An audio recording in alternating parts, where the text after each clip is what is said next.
आइए कुछ देर उस महान परमेश्वर की उपस्थिति में चलते हैं जिन्होंने अपने स्वरूप अपनी समानता में हमें बनाया है, दिन भर आशीषों बरकतों से नवाजा है। और यदि हम प्रॉब्लम्स में होते हैं तो वो हमारे साथ आके खड़े हो जाते हैं और क्या करते हैं, अपना धर्म में दाहिने हाथ से हमें संभालते हैं, कभी भी परेशानियों में गिरने पड़ने नहीं देते हैं। गिरते हैं पड़ते हैं परेशानियों में, लेकिन हम पड़े रहते नहीं हैं, क्योंकि वो हमारे लिए एकदम स्वर्ग छोड़ के हमारे लिए आ जाते हैं। तो जरूरी है कि उनका धन्यवाद करें। इससे पहले कि हम वचन में जाएंगे, आराधना स्तुति में जाएंगे, मैं अपने हस्बैंड अनुराग जी से अनुरोध करना चाहूंगी कि वो आए और आके प्रार्थना में हमारी अगुवाई करें। सबको प्रेज द लॉर्ड, हालेलुया। आइए हम लोग सब प्रार्थना में चलते हैं।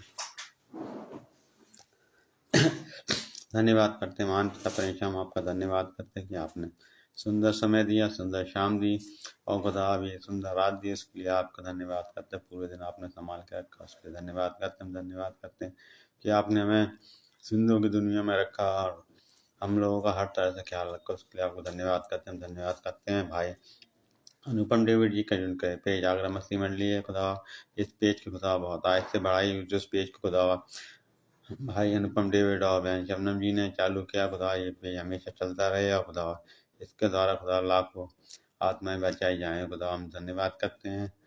हम विश्वास करते हैं कि आपने उनको, उनके परिवार को अपनी महिमा के लिए चुना है। उसके लिए आपका धन्यवाद करते हैं। हम धन्यवाद करते हैं कि आपने मुझे भी, मेरे परिवार को भी अपनी सेवा के लिए चुना। उसके लिए भी आपको धन्यवाद करते हैं। धन्यवाद करते हैं कि आप हमारी हर दुआओं को सुनते हैं। उसके लिए धन्यवाद करते हैं। हम दुआ करते हैं कि जितने भी खुदा इस पेज को देखते हैं खुदा, उनके ज़िंदगी में खुदा मिरेकल होने पाए। खुदा जो खुदा ऑनलाइन देख रहे हैं उनको भी खुदा आशीष करिए। खुदा जो ऑफलाइन देखेंगे उनको भी खुदा, जो आज अभी हैं खुदा वो आशीष उनके ऊपर हमेशा बरकरार रहें। और खुदा हम उनके लिए दुआ करते हैं। खुदा जो बीमार हैं उनको खुदा चंगाई दीजिए। खुदा जो बेरोजगार हैं उन लोगों की बेरोजगारी खत्म करिए। खुदा उनकी रोजगार करते हैं बताइए खुदा, वो खुदा हाथ उठा के बोल सके खुदा परमेश्वर ने आपने उनकी मदद की और खुदा आज वो नौकरी पे हैं। और खुदा हम फिर से भाई का धन्यवाद करते हुए इस दुआ को आपके बेटे हमारे उद्धारकर्ता प्रभु यीशु मसीह के नाम में मांगते हैं, आमीन। सबको जय मसीह की, प्रेज द लॉर्ड, हालेलुया। धन्यवाद हो अनुराग जी का कि उन्होंने प्रार्थना में हमारी अगुवाई करी। और सारा की तबीयत अभी ठीक नहीं है, अभी लास्ट टाइम उसको जॉइंटिस हुआ था और वीकनेस के मारे उनको चिकन पॉक्स निकल आई है, तो आराधना स्तुति वो नहीं कर पा रही हैं। लेकिन बस ये है कि परमेश्वर ने संभाल के रखा है। शैतान ने तो, दुष्ट ने तो चाहा कि मैं डगमगा जाऊं, मगर मुझे विश्वास है कि कोई प्रॉब्लम्स ऐसी आती हैं कि जो परमेश्वर की महिमा के लिए होती हैं। आज डॉक्टर को दिखा के आई हूं मैं, तो डॉक्टर ने कहा है कि बस 2 दिन की दवाई और चलेगी उनकी और उसके बाद वो बिल्कुल ठीक हो जाएंगी। धन्यवाद हो आप लोगों का कि आप लोगों ने उसको प्रार्थना में उठा के रखा। और आइए इससे पहले कि हम वचन में जाएंगे, एक छोटी सी प्रार्थना में चलते हैं, फिर हम डायरेक्ट वचन में जाएंगे। प्रेज द लॉर्ड नागेश भाई। धन्यवाद धन्यवाद धन्यवाद देना चाहती हूँ परमेश्वर पिता, एक बार फिर मैं तेरा धन्यवाद देना चाहती हूँ। दिन भर की आशीष और बरकतों के लिए धन्यवाद देना चाहती हूँ। मैं धन्यवाद देना चाहती हूँ उन सब लोगों के लिए भी खुदा जो मुझे ऑनलाइन देख रहे हैं और आगे भी जो ऑफलाइन देखेंगे। परमेश्वर तू बहुत तायत के साथ उन्हें आशीषित कर खुदा। और मैं धन्यवाद देना चाहती हूँ अनुपम भैया और शबनम भाभी का भी खुदा, जिन्होंने अपने इस लाइव पे जागरण मसीह मंडली पे मुझे इनवाइट किया खुदा। वो अपना प्रतिफल किसी रीति ना खोने पाएंगे। परमेश्वर तू बहुत तायत के रूप में उन्हें आशीषित करने पर है खुदा। जो लोग खुदा इस समय जो भी मन में मांग रहे हैं परमेश्वर, वो तू स्वर्गीय भंडार से उन्हें दे दे खुदा, भरपूरी के साथ दे परमेश्वर, ताकि वो लोग तेरे नाम की गवाही देने वाले हो सकें। और आज जो मन्ना तूने अपने लोगों के लिए ठहराया है खुदा, स्वर्ग से उस मन्ने को उंडेल, ताकि तेरे लोग खा के तृप्त किए जाने वाले हो सके। मेरी जुबान का, मेरे होठों का अभिषेक करना परमेश्वर, ताकि बोलने वाली मैं नहीं वरन बोलने वाला तू हो परमेश्वर। और अपने लोगों से खुदा रूबरू होके बात करना परमेश्वर।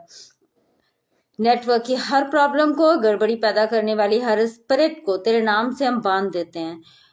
इस प्रार्थना को बड़े विश्वास के साथ अपने उद्धारकर्ता प्रभु यीशु मसीह के नाम में होकर मांगते हैं, आमीन।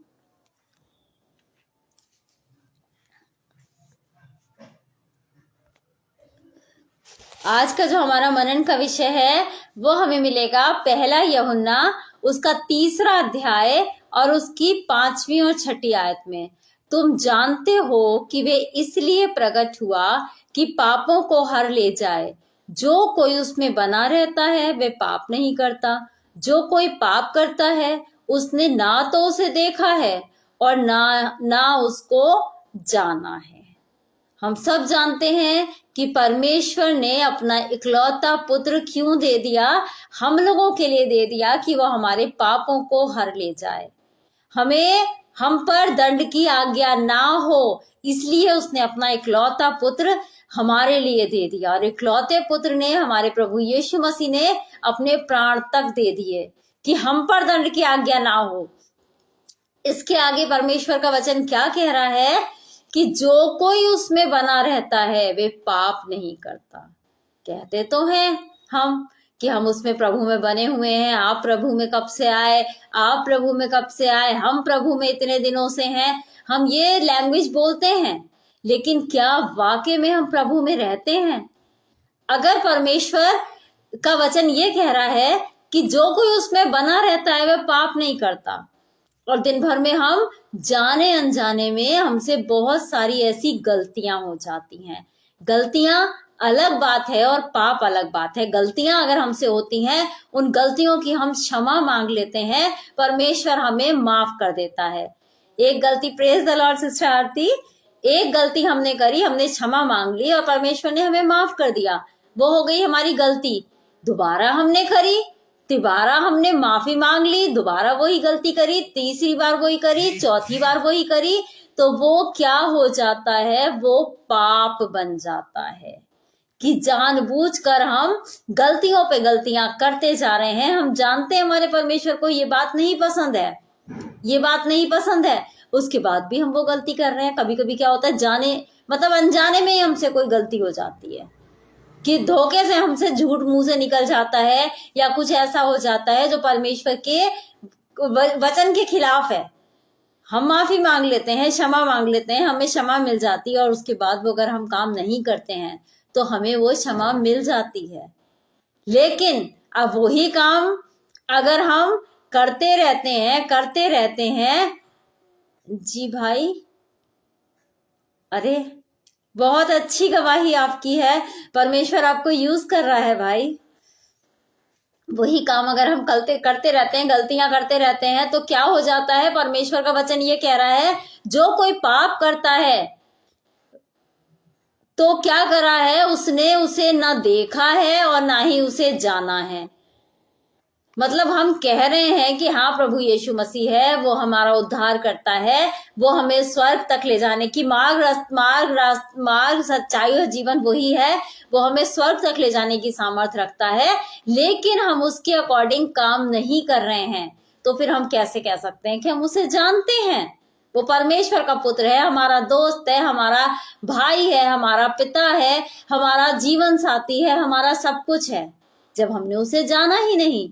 अगर हम उसे जान जाएंगे तो एक एक करके हमारे अंदर से कमियां खत्म होती चली जाएंगी। ये है उसके जानने का तरीका। और हम ये कह दें कि हम जानते हैं उसे और उसके बाद हम गलतियां कर रहे हैं, और हम अपने मुंह से कहते चले जा रहे हैं कि हम ये नहीं कर रहे हैं, हम वो नहीं कर रहे हैं, हम तो बदल गए हैं, हमारा जीवन बदल गया है। हमारे कहने से कुछ नहीं होता, क्योंकि मनुष्य का सारा चाल चलन उसकी दृष्टि में तो कैसा ठहरता है, सही ठहरता है। लेकिन परमेश्वर हमारा जांचने वाला है, हमारा न्याय करने वाला है, न्यायाधीश है वही परमेश्वर। हमें क्या करना है, केवल उसकी नजदीकी में अगर उसमें बने रहना है। अगर वाकई में हमारा ये कहना सच हो कि हाँ मैंने यीशु मसीह को देखा है और मैं उसमें हूं, मैं प्रभु में हूं, तो हमारे अंदर सुधार आना शुरू हो जाना चाहिए। और लोग हमसे बोले कि तुम्हारे अंदर तो कितने चेंजेस आ गए, तुम्हारी बात करने का स्टाइल, तुम्हारे बोलने का ढंग, तुम्हारा चलने का ढंग, तुम्हारे पहनने ओढ़ने का ढंग बिल्कुल बदल गया है। लगता है कि तुम मसीह हो। यीशु मसीह का स्वभाव भी ऐसा ही था। तो मतलब तो हम माने तो खुशी की बात है, परमेश्वर को तब महिमा मिलेगी। अगर हम अपने मुंह से कह रहे हैं भैया मैंने झूठ बोलना तो छोड़ दिया है, मैं तो बहुत ज्यादा चेंज हो गई हूँ, और लोग कह रहे हैं बिल्कुल नहीं बदली है, तो कोई फायदा नहीं है। क्योंकि मैं अपनी नजर में मैं सही हूं, आपकी नजर में आप लोग सही हो, लेकिन परमेश्वर की नजरें कैसी हैं, वो किस तरह से हमें जांचती हैं, क्या उसकी नजर में हम सही हैं या नहीं हैं। तो जो परमेश्वर में बना रहता है वो क्या करता है, वो पाप नहीं करता है, मतलब गलतियों पे गलतियां नहीं दोहराता है। और अगर कोई गलतियों पे गलतियां दोहराता चला जा रहा है, जानते हैं क्या गलत है, क्या गलत है, हम कानून भी जानते हैं। अगर हम हेलमेट लगा के नहीं गए, हमारी गाड़ी के पेपर्स पूरे नहीं हैं, तो हम उस रास्ते से जहां पे वो खड़ा होगा, क्या कहते हैं उसे, आरटीओ, अगर कहीं खड़ा होगा, हम उस रास्ते से जाना पसंद नहीं करेंगे। हमारा हेलमेट नहीं है, हमारे गाड़ी के पेपर्स नहीं है, चलो कहीं गलियों में से निकल जाएं। वहां ऐसा नहीं है, वहां ऐसा नहीं है। हमारा मतलब एक एक चीज हमारे सारे पेपर्स कंप्लीट होंगे। कैसे पेपर्स, कि हमने हर वो काम जो परमेश्वर ने हमें सौंपा था, हमने वो किया है। वो सारे काम, वो सारी गवाहियां कौन देगा, यह आसमान और पृथ्वी देगी। जिसके ऊपर हम गलत काम और सही काम करते हैं, और वो आसमान जिसके नीचे हम सही और गलत करते हैं, ये हमारी गवाही देंगे। हम कहाँ बच के जाएंगे, कहाँ बच के जाएंगे। आरटीओ से तो बच जाएंगे कि उस गली से निकल गए, उस गली से निकल गए, और अगर पकड़े गए तो हमें पेनल्टी भी देनी पड़ती है। हमें ये सोचना है कि हमें हमारे पेपर्स कंप्लीट होने चाहिए, हर वो चीज हमारी कंप्लीट होनी चाहिए जो हमें परमेश्वर ने काम करने के लिए कहा है। उसने कहा अपना स्वभाव कैसा रखो, मसीह जैसा रखो, बालकों जैसा मन रखो। हमें वो सारी चीजें अपने में कंप्लीट करनी है। अगर हमें वहां बिना किसी रुकावट के जाना है तो हमें पूरा पेपर वर्क अपना कंप्लीट करना है। ये सोच लीजिए, ये मान के चलिए। और गवाही भी ऐसे लोग, ऐसी चीजें देंगी, पृथ्वी आकाश ये देंगे गवाही हमारी। हम इनसे झूठ भी नहीं बोल पाएंगे। जो हम बोलते हैं, इस समय जो मैं बोल रही हूँ, ये कहाँ जा रहा है, ये सब जमा होता चला जा रहा है। मैंने पिछले दिनों में सुना था कि यीशु मसीह के सरमन भी जो साइंटिस्ट हैं वो लेने की कोशिश कर रहे हैं, क्योंकि जो हमारे शब्द हैं वो उस खला में, उस खाली स्थान में चलते चले जाते हैं। वहां से यीशु मसीह के सरमन लिए जाएंगे कि वो क्या लोगों को क्या बातें बोलता था, कैसे बोलता था। तो जो हम बोलते हैं वो भी सब यहीं रह जाएंगी, वहां हमारा झूठ नहीं चलेगा। हम कहेंगे हमने ऐसा नहीं कहा, वहां से हमारी आवाज आएगी कि हमने ऐसा बोला था। हमें बड़ा सचेत रहना है। ये मसीह जीवन जो है वो हमारा जीवन कैसा है, हमारा जीवन मतलब इजी तो है, लेकिन इतना भी इजी नहीं है।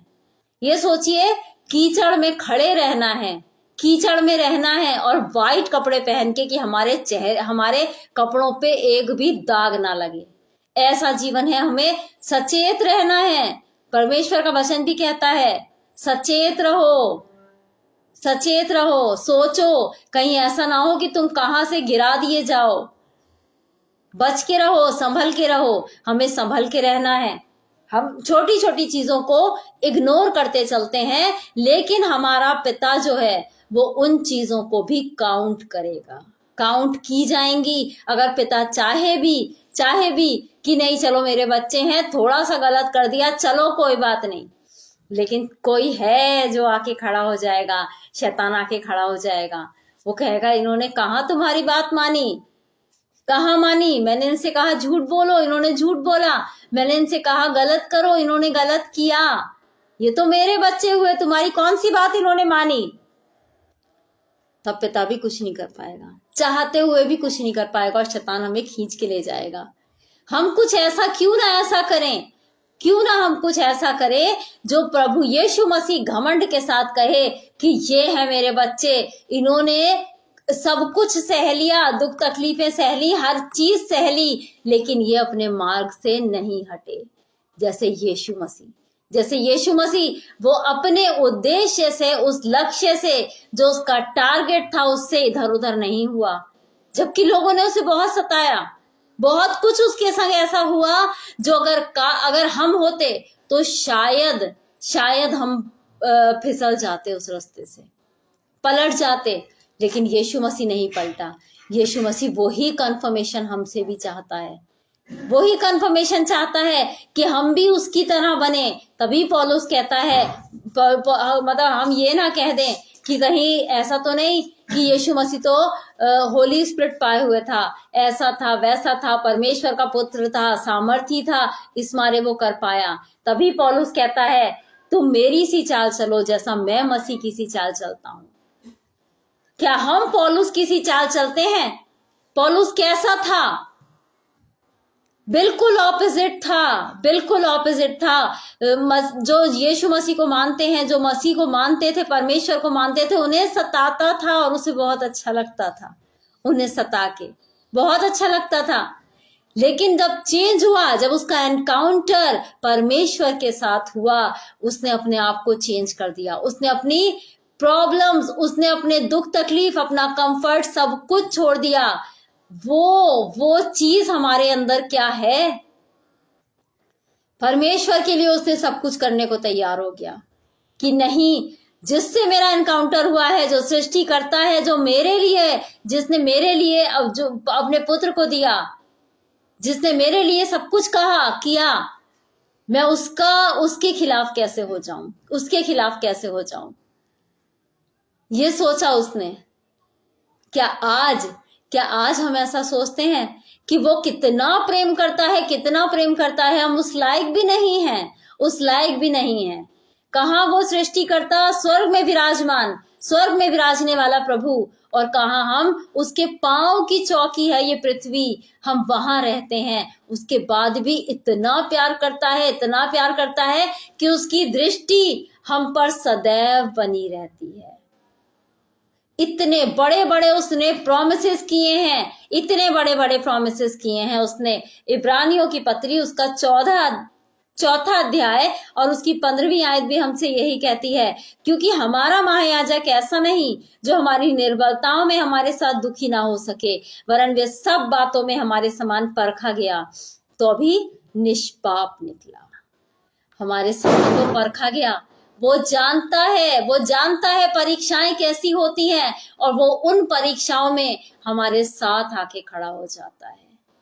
तभी उसने कहा था अपने इनसे, जो उसके चेले थे, उनसे कहा था प्रार्थना करो कि परीक्षा में ना पड़ो, क्योंकि वो जानता था कि मेरे बच्चे कमजोर हैं।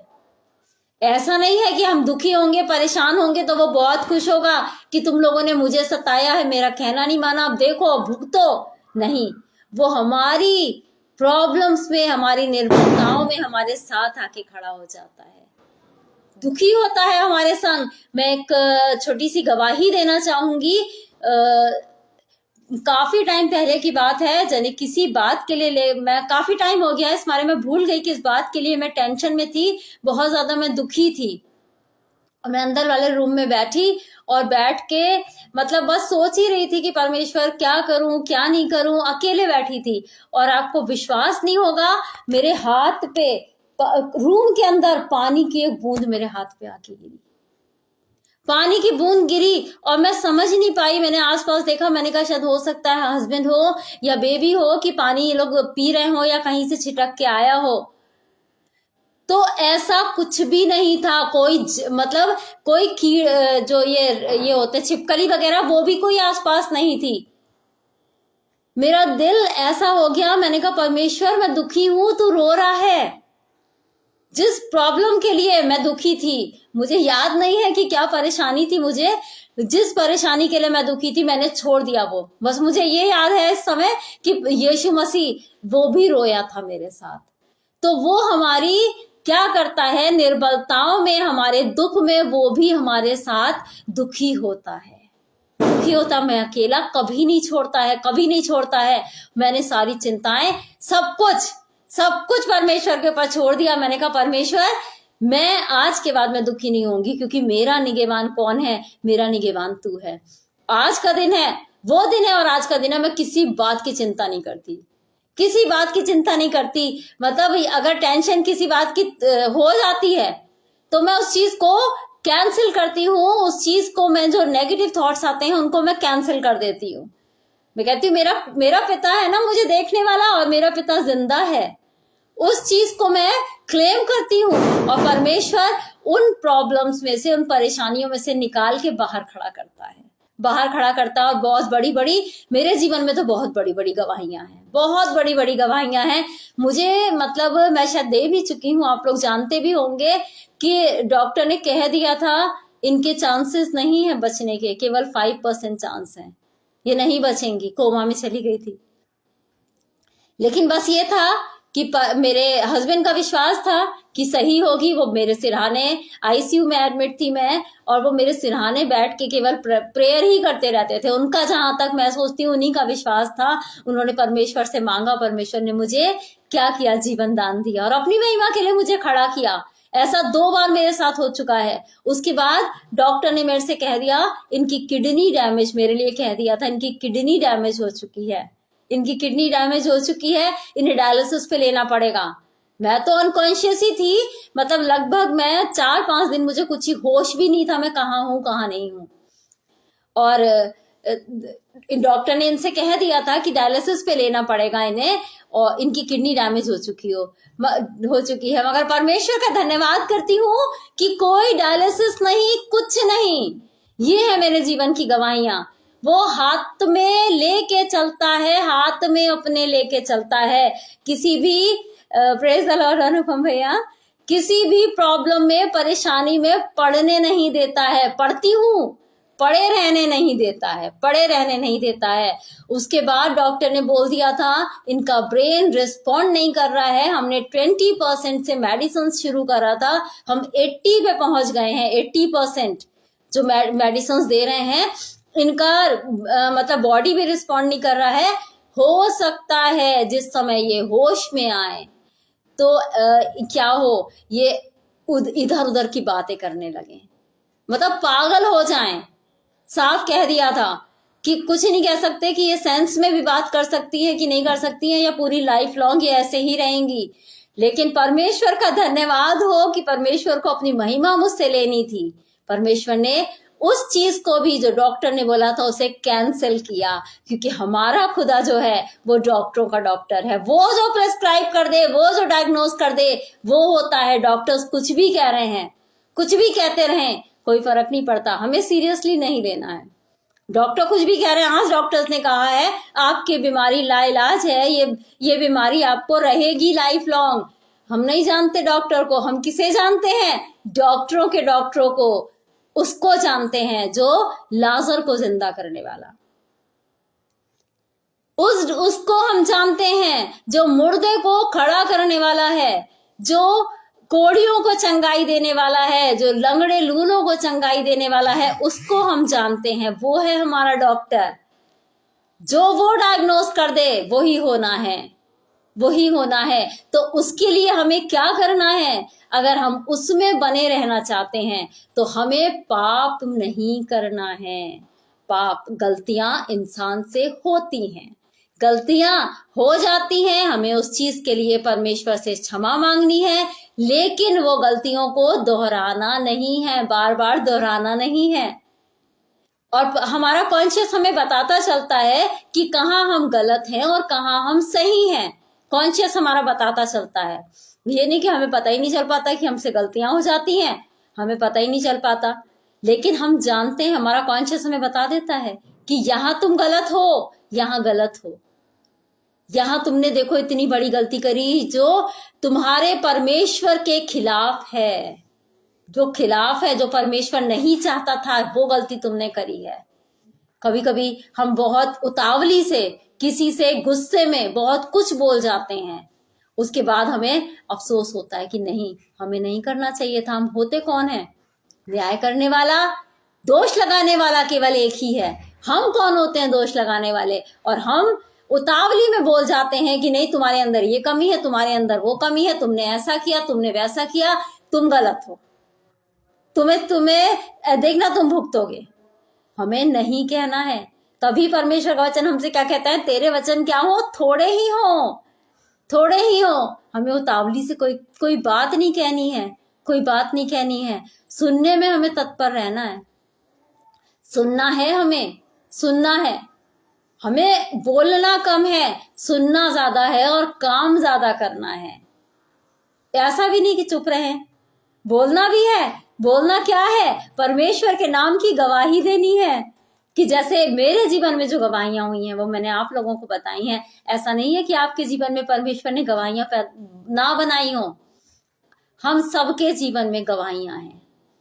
शर्त क्या है, हमें लोगों को बताना है कि किस तरह से हमारा पिता हमारी मदद करता है, हमारी निर्बलताओं में, हमारी शॉर्टकमिंग्स में, हमारी कमियों में वो खुश नहीं होता है। जब हम हारते हैं वो खुश नहीं होता है, वरन हमारे संग आके खड़ा हो जाता है, हमारे आंसुओं को पोंछ देता है, हमारी नाम धराई को दूर कर देता है, हमारे मन को, जो हमारा दिल टूट जाता है उसको उतनी सामर्थ्य देता है, उतना दृढ़ करता है। कब? जब हम उसके बातों पे चलते हैं, उस पर विश्वास करते हैं, उस पर विश्वास करते हैं, तब वो ऐसा करता है। और उसने बहुत बड़ा हमसे प्रॉमिस किया है। पहला पतरस उसका 2 अध्याय उसकी 9वीं आयत में, पर तुम एक चुना हुआ वंश और राज पदाधिकारी और याजकों का समाज और पवित्र लोग और परमेश्वर की निज प्रजा हो, इसलिए जिसने तुम्हें अंधकार से अपनी अद्भुत ज्योति में बुलाया है उसके गुण प्रकट करो। साफ कह रहा है, कोई मामूली नहीं हो तुम। ऐसा नहीं है कि ऑर्डिनरी इंसान हो, बना दिया मैंने, मर जाओगे, ऊपर आ जाओगे, स्वर्ग में जाना होगा स्वर्ग में चले जाओगे, नरक में जाना होगा नरक में चले जाओगे, ऑर्डिनरी हो। सर्वश्रेष्ठ तो मैं हूं? नहीं, उसने क्या कहा है, एक चुना हुआ वंश हो।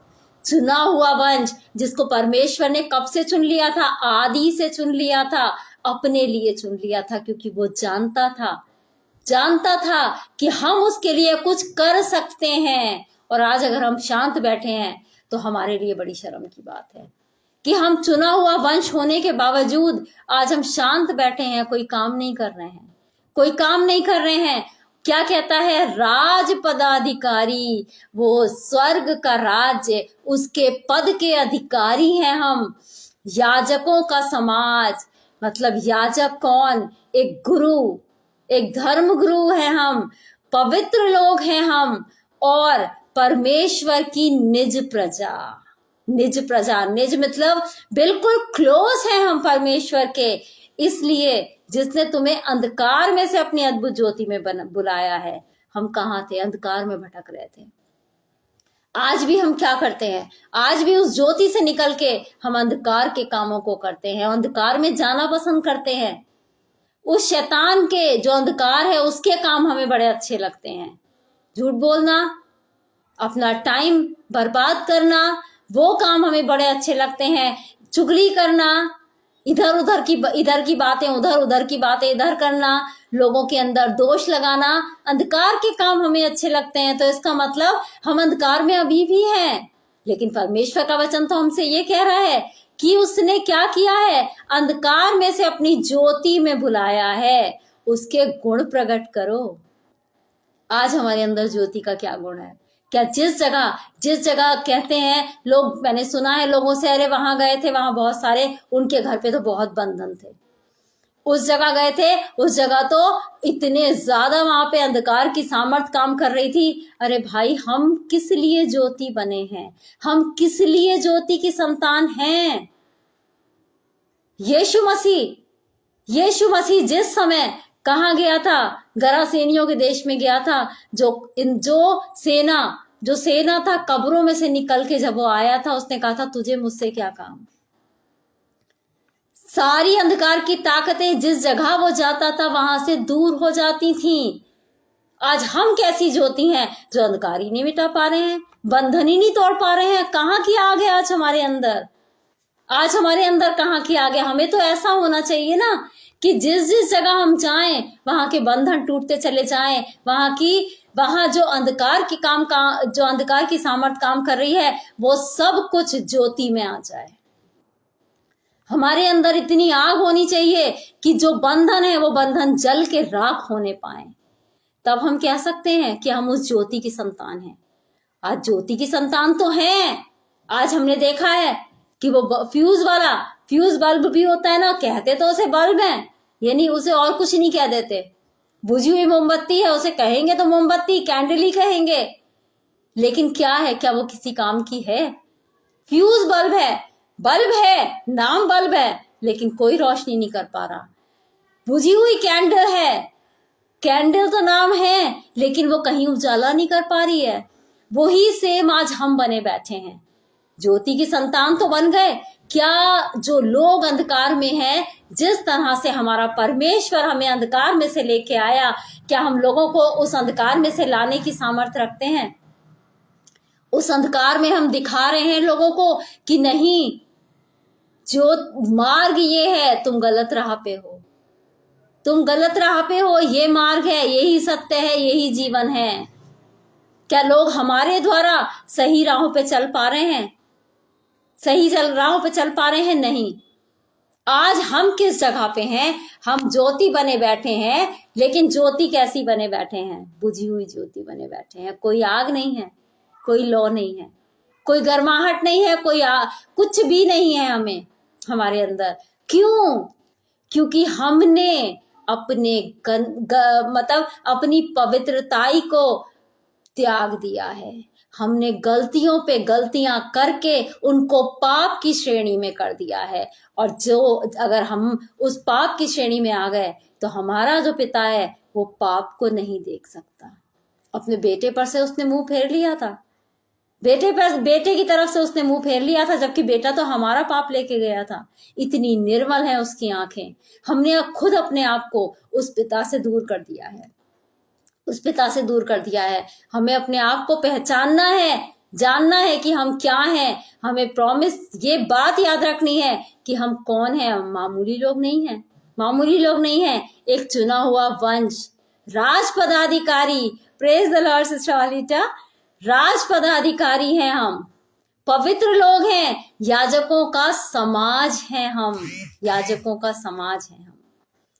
बहुत बहुत कीमती, बहुमूल्य हैं, और आज हम ही डिप्रेशन में बैठे हैं। तो फिर कैसे जिस समय हम खुद अंधकार में हैं, हम लोगों को ज्योति में कैसे ला सकते हैं? उसके लिए हमें क्या करना है? अपने आप के अंदर वो ज्योत जगानी होगी, वो ज्योति, वो पावर लानी होगी। कैसे ला सकते हैं वो पावर? यीशु मसीह का वचन सुन के, उस पर चल के हम वो पावर, वो ज्योति, वो आग अपने अंदर ला सकते हैं। और कोशिश यही करेंगे, जब तक हमारा आग से बपतिस्मा नहीं होगा, हम उस स्वर्ग राज्य के अधिकारी नहीं हो पाएंगे। वो आग अपने अंदर लानी है। कोशिश करें कि जैसा परमेश्वर ने कहा है, पवित्र वचन हमसे कहता है, जो कोई उसमें बना रहता है वे पाप नहीं करता, और जो कोई पाप करता है उसने उसे ना देखा है ना जाना है। ये पूछने से पहले, ये बोलने से पहले कि हम परमेश्वर में सालों साल से हैं, आप परमेश्वर में कब से हो, हमें जांच लेना है। क्या परमेश्वर में हम आज भी बने हुए हैं? क्या हमारे जीवन से पाप, गलतियां कम हुई हैं या नहीं हुई हैं? इन्हीं एनकरेजिंग वर्ड्स के साथ मैं सेशन को समाप्त करना चाहूंगी। आइए हम लोग प्रार्थना में अपने सरों को झुकाएंगे। धन्यवाद देना चाहती हूँ परमेश्वर पिता। एक बार फिर मैं तेरा धन्यवाद देना चाहती हूँ, दिन भर की आशीष और बरकतों के लिए धन्यवाद देना चाहती हूँ। और मैं धन्यवाद देना चाहती हूँ परमेश्वर, एक बार फिर अनुपम भैया और शबनम भाभी का खुदा, जिन्होंने अपने इस लाइव पे जागरण मसीह मंडली पे मुझे इनवाइट किया। वो अपना प्रतिफल किसी रीति ना खोने पाएंगे। तू बहुत तायत के रूप में उन्हें आशीषित कर परमेश्वर। और मैं धन्यवाद देना चाहती हूँ उन सब लोगों के लिए भी खुदा, जो ऑनलाइन मुझे देख रहे हैं और आगे भी जो ऑफलाइन देखेंगे परमेश्वर, जो भी इस समय वो प्रार्थना अपने मन में कर रहे हैं खुदा, तू मनों को जानता है परमेश्वर। जांचता है परमेश्वर। जो भी उन्होंने मांगा है खुदा, जो भी फेज उनका कमजोर है खुदा, उसको अपनी सामर्थ से भर दे खुदा। और जो उन्होंने मांगा है खुदा, वो हाँ और आमीन में पूरा कर दे परमेश्वर। हाँ जीसस, हाँ जीसस, तेरी प्रजा है, तेरी निज प्रजा है हम परमेश्वर। हमारी सुधि ले परमेश्वर। हर एक कमी घटी को हमारे अंदर से दूर कर परमेश्वर। हम लोगों को ऐसा मन दे परमेश्वर, ताकि तेरे नियमों पे, तेरे वचनों पे चलने वाले हो सकें खुदा। ताकि हम कहने वाले हो सकें कि हाँ, हमारा पिता हमारे संग है परमेश्वर। हाँ जीसस, धन्यवाद करती हूँ परमेश्वर कि तूने मेरी सारी प्रार्थनाओं को सुना है परमेश्वर। आगे भी जो खुदा मैं प्रार्थना करना चाहती हूँ उन लोगों के लिए जो इस समय बीमारी के बिस्तरों पे हैं परमेश्वर, उन्हें छू और उन्हें चंगाई दे परमेश्वर। उन लोगों के लिए प्रार्थना करना चाहती हूँ जो जॉबलेस हैं परमेश्वर, जिनके पास नौकरियां नहीं है खुदा, स्वर्ग से नौकरियां मुहैया कर परमेश्वर। मैं प्रार्थना करना चाहती हूँ उन सब लोगों के लिए खुदा जो डिप्रेशन में है परमेश्वर, हर एक तरह का डिप्रेशन उनसे दूर होने पाए परमेश्वर। मैं प्रार्थना करना चाहती हूँ ऐसे लोगों के लिए जो अपने आप को अकेला महसूस करते हैं परमेश्वर, उनको विश्वास दिला खुदा कि तू उनका साथी है परमेश्वर। हाँ जीसस, धन्यवाद करती हूँ खुदा कि तूने मेरी प्रार्थनाओं को सुना है और हाँ और आमीन में पूरा भी किया है। इसी विश्वास के साथ इस प्रार्थना को अपने उद्धार करता प्रभु यीशु मसीह के नाम में होके मांगती हूँ, आमीन। परमेश्वर आप सभी लोगों को बहुतायत के साथ आशीषित करे। और हम विश्वास करते हैं कि जितनी भी प्रार्थनाएं यहाँ से की गई हैं, वो सारी प्रार्थनाएं परमेश्वर ने हाँ और आमीन में पूरी करी हैं। और आज आप लोगों ने अपने मन में जो मांगा है, जो भी कुछ मांगा है, वो परमेश्वर पूरा करने पर है, हाँ और आमीन में पूरा करने पर है, क्योंकि उसने आप लोगों को जान लिया है, जांच लिया है। आप सभी को जय मसीह की। प्रेरणा जी, प्रेज द लॉर्ड।